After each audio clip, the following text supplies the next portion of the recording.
So there's a question that almost every married man in the world is asking himself today, and almost none of them have the language to say it out loud. There's a question that almost every married woman in the world has been trying to ask her husband. And every time she opens her mouth, it comes out as an argument instead. And then there's a whole generation of us who were taught in our churches, in our families, and in our cultures that what not to do before the wedding and left completely alone to figure out what it is to do after it. So tonight we're asking the question out loud, on record, and with the lights on. Hey, kings and queens. Welcome to Let's Talk About It. I'm your host, Lieutenant Israel. And this right here, right now, is the very first episode of a show that I've been carrying in my spirit for a very, very long time. And let me tell you exactly what kind of room you've just walked into. This is a room where faith, psychology, and sexual wellness all sit at the table and refuse to leave until we've been told the truth, the whole truth. No fluff, no surface level talk that sends you home with a smile, and the same problems you've walked in with. No pretending that the bedroom isn't on fire. We don't do that here. My workings with sex therapy and what I've witnessed in clinical rooms, in beautiful homes with beautiful front doors, is that there's a quiet epidemic of shame sitting in our communities. Shame around desire, shame around dissatisfaction, shame around the fact that you've been carrying this thing for 10 years and it's still not getting better. So consider this your formal invitation. Whatever you believe, whatever you've been through, whatever you're still trying to figure out, pull up a chair. There's no version of you that doesn't belong at this table. The air in a lot of our homes have gotten really heavy. Tonight, we open the windows together. That's the whole heart behind a breath with the last of psychology. It essentially means the parting of the Red Sea in ancient Greek. The sea that stood between an entire people and everything that's been promised to them on the other side. And shame? Shame is exactly that kind of sea. It looks impassable. It sounds final. It's been there for so long. You started building a life on the wrong side. But you were never called to drown in it. You were called to part it. The question on the table for our pilot episode is one nobody really wants to answer, honestly. So, what do men actually want? Not what they post on Instagram, not what they preach on the pulpit, not what they tell their boys at the cookout. What they actually want in their marriage, in their bedroom, in the quiet hours when no one is watching and the kids are fell asleep. And the lights are off and there's nothing left between them and the truth. And to walk us through it, I could not have asked for a better first voice at the table. He is a founder and the host of Inside the Man, a podcast with a global following built on one simple, dangerous idea that men deserve a place to say the things they've been told their whole lives to swallow. He's built a community of brothers across continents who tune in every week because he says things out loud, but most men are still afraid to whisper. His whole assignment is teaching men to be stand-up men. He was a loving husband, a father of 3, a business owner and entrepreneur, a man whose passport has stamps in places most of us have only seen on a map. But the loudest thing about him isn't any of those titles that I mentioned. The loudest thing about him is his honesty. He tells the truth even when truth costs something, especially when it costs something. And if you're yet to listen to Inside the Man, write that title down right now. Inside the Man, DA space MAN, because after this conversation, you're going to go and want to subscribe. So welcome to the table, Mr. Fritz Brave. Welcome, Mr. Brave. Thank you, Sylvia. Thank you for having me. Thank you for agreeing to come on to my show. It's been a long time coming, actually. Yeah. Anyway, we've been having a lot of talks on the side, so. So finally, like after almost like maybe a year. Yeah. It's been, yeah, so you know. Yeah. You know, in our conversation, maybe not a couple of weeks ago, Mm-hmm. when you had our conversation, and just the way that, you know, it was just refreshing to see that, like, you know, there was men who actually share the same viewpoints as me. Mm-hmm. Mm-hmm. Right? It's not something that's quite Yes. common. And I think probably part of that has to do with like, what everybody think, you know. But like I shared in the intro, one thing that I commend you and commend you on is just your honesty, your raw honesty, right? Hence why probably that's the reason why a lot of people love your podcast inside of that. Yeah, I think I've watched a lot of podcasts and persons tend to walk things now. But my take is it makes sense to tell the truth because a lot of men are going through a lot of things. And they tend to say, I just fit themselves. So I mean, it doesn't hurt just to, tell the truth, the whole truth. That's And what nothing but the truth. Yeah, nothing but the truth. So Yeah. that's what I mean, though. Awesome, awesome. Okay, so in this episode we're gonna break some tables. So just so that you, just so that you're aware, yeah, it's been on my heart for a very long time. The thing is, I find a lot of people are able to come talk to me one on one. Yes. Which is it's a gift, right? And they're able to be vulnerable, like things that they've never shared with anyone. And I've been noticing a pattern. A lot of it has to do with sex. Yes. Sex, S-E-X, sex. I said it. Yeah, that's the big topic. Yeah. Um, Yeah. And I find a lot of men and women having challenges in this areas. Oh yeah, definitely. But the finding ways to talk about it or finding someone that can go to and talk about it to comfortable. Yeah. I mean, one of the I know for men, find they can't have you can have that conversation with some of your boys, but you can't really have a conversation. And then if you are in the church, then it's much more difficult to have a conversation without bringing God and the Holy Spirit. Sometimes it's just I'll say this: it has nothing to do with the Holy Spirit. Sometimes it's just having a conversation. And at the end of the day, you still have to bring the church is still a part of it, word is still a part of it. Yeah. I find that the ability to speak to your partner and say this is what I want, and your partner saying this is what I want, and not feeling ashamed. The shame. And the shame is, it's rooted, it's deeply rooted. Especially if you're in the church, like the way of it. Yeah. They were told don't do it, but they never taught you how to honor sex. Just that's the word. Honor sex. So it's just the shame attached to it. Attached to it. Yes. Yeah. So that's a good segue actually to our first question. So I find that again, obviously given my experience, right, my line of work as well, I'm privy to hear a lot of things, right? As one common thing that I've seen is that there are men who can lead the boardroom. There are men who can lead their home to some extent. They can preach a sermon. They can build an empire from nothing.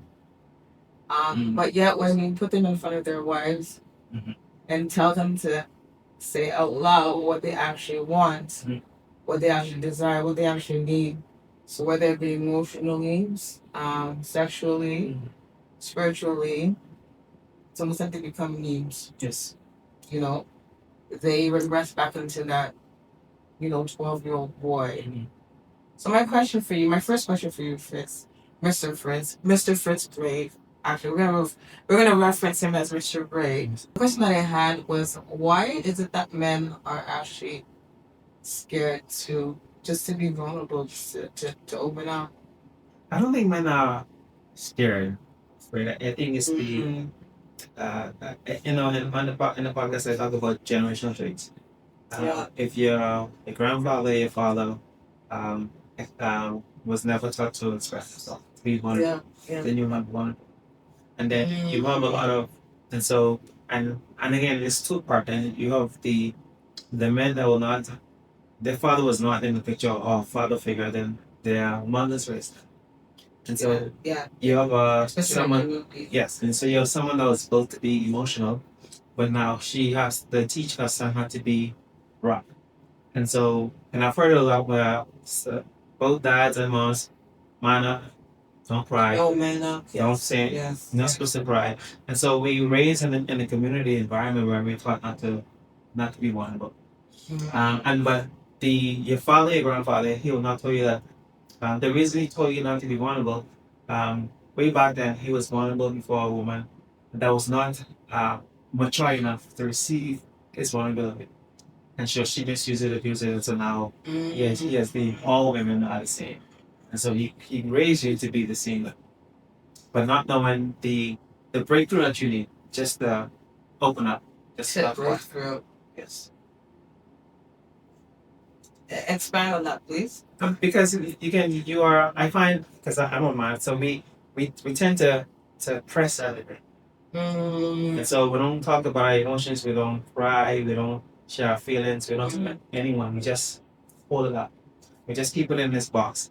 And so now when you take off the lid and you see the breakthrough now, it's like, okay, it's okay to talk about it, it's okay to cry, it's okay to express myself. And so you realize the anger, the pain, the shame, the offense that you hold, it's just like if I just talk about it, if I just open up, then the barrier or the shadow that was cast is not gone. And so now I'm able to talk and to open up. But I find that but and also you have a lot of men in marriage that again, if you go back to the past, they were not taught to, okay, I can open up to my wife. You know, and the thing is that I find it so interesting. This is the person you have said, okay, when you marry me, I do, when you be my wife, the person that you're sleeping with, she's that person that's united, but the ability to covenant with. Yes. So the ability to open up and say, okay, this is what I'm going through. It's very, very difficult. Yeah. And so sometimes, and now I find that at the end you have to educate the man and the woman, because again, the man is the way that he is. He was grown that way. Now the woman, okay, how do I don't know how to get through to him. I don't know how to relate to him, how to speak to him. So what do I do? And so sometimes women, out of not knowing, okay, let me try this, let me talk to this person. And so now the hole is actually more deeper. Because, but again, we're not taught, she was not taught to, okay, this is how, if he's going through this is what you need to do, this is what you need to say. But I find, in the podcast, I always talk about the woman, if you find a man, make sure that that man is being held on. There has to be some form of authority. So I'm teaching the young women, make sure that the man is being held accountable. That the man, because you can't correct the man. You can give him instruction, but you can't correct him. And I find because of the way that the man was built, our ego, like I find that the minute you start to correct the man, that man will automatically conform to you, the woman. And so now when it comes to taking instruction, when it comes to taking a lead, he will always give you the lead.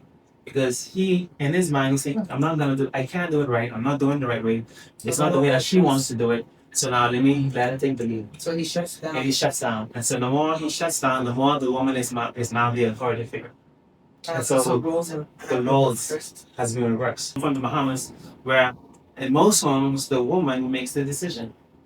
Yeah. They make the decision, this is how to spend the money, this is this. Well, and the man, he just relax. And so now when it comes to correcting the kids, he will correct sometimes, but in terms of making the decision, she makes the decision. And so now the kids are watching, okay, mommy is in charge. Yes. And so now when daddy put his foot down, in most cases, I'm not listening to daddy because mommy is in charge. So whatever mommy allowed to happen. And so for men, we don't know how to. There's a part of us that it shuts down, and once it shuts down, getting in is very difficult. But the man, he does not know how to get out. Yeah. So I put myself in this position, but I don't know how to get out. Yeah. But to get out, there has to be some form of conversation. You have to open up. You have to, like they say, you have to face the demons. Yeah. In order to get out. But also you have to let someone else, especially your spouse, should be the first person. You let it. To do that. And so before you say I do, okay, I have forgotten it. But a lot of men, because of hurt, trauma, not taught how to talk about it, so they don't. There's a shutdown. They remain shut down. Okay. There was actually one, this is a good segue because there was one thing that you mentioned on one of your podcasts. You just said Even in that example that you had said that you saw, was that on Instagram? Mm-hmm. That was a sign of the man shutting down. Yes. Right? And I've heard time and time again, it's very hard for the woman or for the wife to now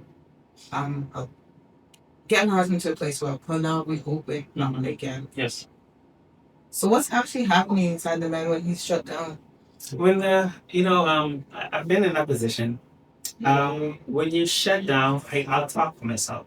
I've been in that position because I was once before, and numerous occasions where I think that there's a small window when the man does open up. Yeah.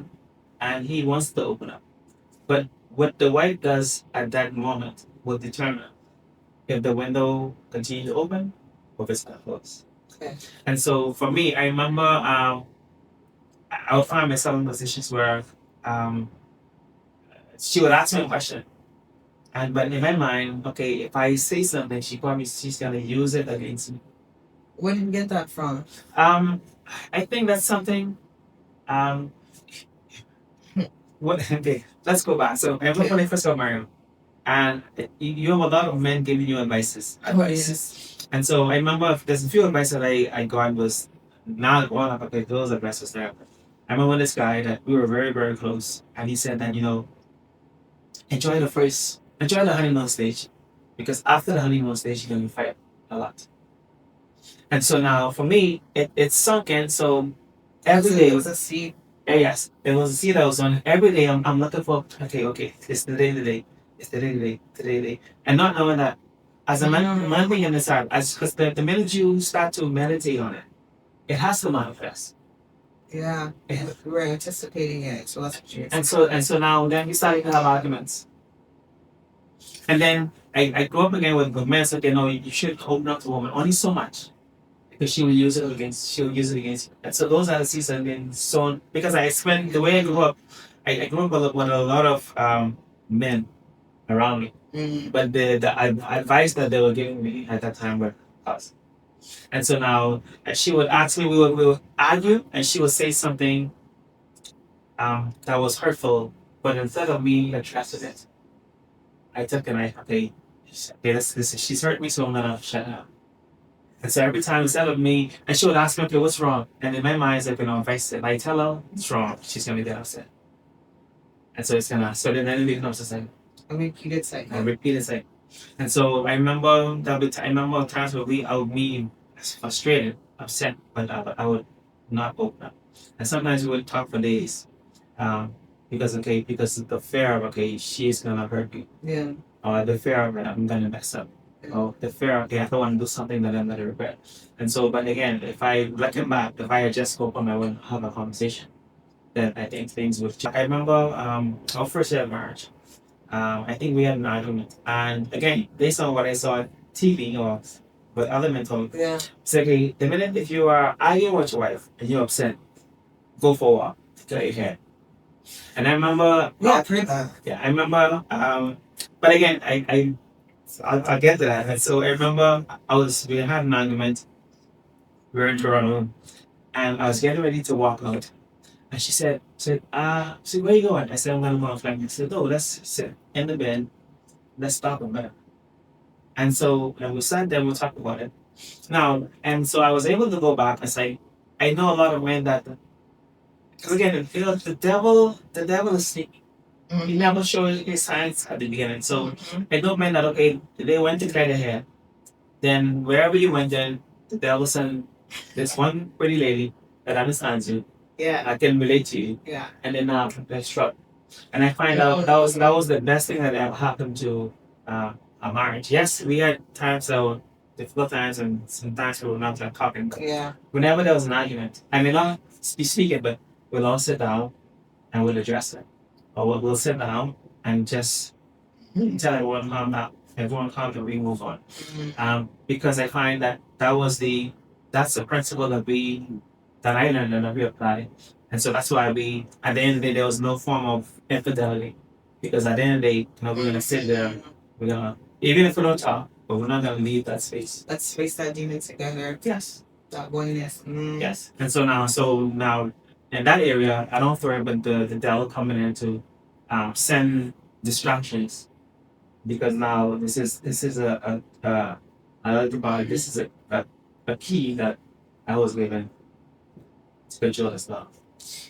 You know,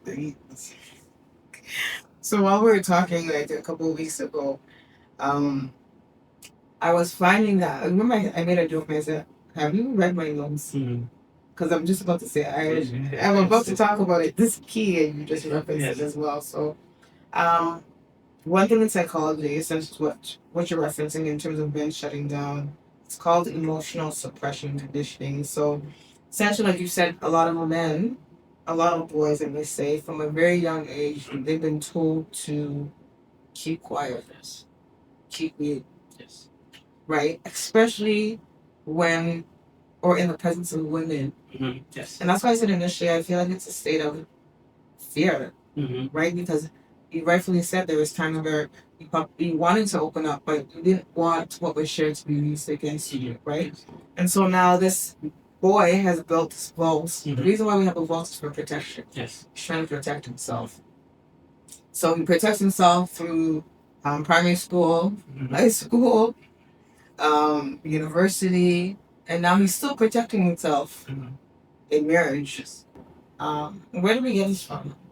Our parents said it, our grandparents said it, you know what I mean? And so it becomes like a generational, I'm going to use this word generational curse. Generational trauma, essentially, right? I'm going to speak from a woman's point of view. You're trying to get inside the man, or you're trying to get inside the man, but there's a vault. I'm using all my PIN codes. I'm trying to connect with you by the wall that's been built. And I talk to you about it. But you yourself, I find too, that I've seen like with men as well, like in practice. I'm just even with friends and stuff, like when they've been able to open up to me. I find that they themselves don't even know how to open the bubbles. Yes. Yeah. Right? So the woman's like, let me say the wife is like, you don't know how to open it? Yeah. I don't know how to open it. So it's just kind of like my stuff, right? So I'll say this because what I'm seeing that it's not a sex problem. It's a oneness problem. They're not speaking the same language. Yes. Right? Yes. And so that's now manifesting into, there's no oneness versus sex. Yes. No, you're right. You said something. When boys to men, we've been taught to keep the vault closed, but they were never taught how to open it. It's okay to have a vault, but you must know how to. In the vault, you have treasure, you have money, but if you don't know how to access it, then you'll be, even though you have all that money, you're still gonna be broke. Yeah. And so you have a lot of men. Yes, they have the vault, but okay, we're taught to shut it, to put things in there, but we're not taught how to open it. Yeah. And so I find that how do you fix it? I would say I find that this is why it's very important to have healthy men around you. Oh yes. 100%. Because you can't. I find with most men it's difficult to open up to a woman, even to open up to your wife. But I find in a brotherhood, if this brother went through the same thing that you went through, you will feel open to open up to him. You'll feel comfortable, vulnerable to open up, and he will open up to you. Yeah. And so I find that, and this is why, when God created man and woman, He designed everyone in their own way, but there's a key. Yes. If you have this problem, there's a key that can access that door. But you have to make sure that you go to the key maker. And so now I find that if you surround yourself with men, healthy men, if you surround your men with bozos and not glass, you're not gonna get it. But if you men with integrity, men that self-control, discipline, and those men will this is how you open it up. And I find if once the mind is there to teach you, that's why I say, okay, you need an authority, a male figure, a mentor, spiritual authority that you can go to. And so now if you're having issues with your wife, okay, he will come to you and say, oh, I had the same issue with my wife. This is what I did. Or okay, this is time I think this man to about counseling, couples house. And so because the man will listen to the another man. That's why I always say the woman you cannot correct your husband. He's not gonna listen to you. But he will always listen to a man. I find that men. Oh, no. Pause. I need to speak to for the ladies. Yeah. Why won't our husbands listen to us? If that's not the design. Design? Yes. Authority, acknowledge authority. Okay. Yes, you as well, but again, I think authority acknowledge authority. So just like, okay, if I am leading an army and I'm just a foot soldier, they're not gonna listen to me. But if I come as a general, authority, and so now that's how the man is designed. Okay, I will listen to authority because I recognize that this man is probably stronger than me. He's bigger than me. He's smarter than me. And so now, and his presence, because men recognize presence as well. Yes. And so now, if a woman is addressing me, I don't care how much muscles, but the presence was, oh no, she's feminine. That's the presence. That's the spirit. And so the man, because his presence, the spirit of, oh, this spirit is strong. This is like King David. So I have to bow down. I may try to challenge him, but no, I have to bow down just with the presence. Yeah. And so so authority. That's why the woman finds. Make sure that the man you married to or you dated, there's someone he's submissive, someone that he at the end of the day still will instill fear in them. Because who he holds to high regard. High regard. Yes. And that can correct her. Yeah, that's a key. That's the key. If he's with someone and that man cannot correct it, then that's not the man to us leaders. So the man so present. So at the end of the day, he'll be open to speak to that man, and then that man will direct him. Okay, this is the conversation you have with you like. This is how you do.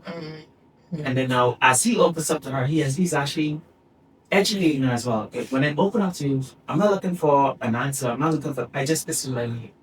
And so you, the woman, if he's telling you what he needs, you need to listen and give it to him. Not do whatever you want or your girlfriend said. No, this is how he wants to be treated. This is how he wants you to speak to him. This is how, if he wants you to be quiet, that's what he needs. And the more you give it to him, then the more he'll give it to you. I find men are simple creatures. Yeah. Creatures of habit. We'll do the same thing. Mature men are simply mature. No, but even the guy that's not mature, he will do the same silly things, productive things over and over. Yeah. If it works for him, he's gonna keep on doing it. If he looks good in an outfit, you'll see that outfit. He's gonna keep wearing them, different colors, different shades. Yeah. He's not so the woman has to recognize, okay, this guy is simple. So if he wants it like this, if he wants to eat burgers for a whole month, even that's simple. And then he will give you whatever you need. Hear that, ladies? Said he'll give you whatever you need. Whatever that's simple. Okay. Plot that. On the next episode.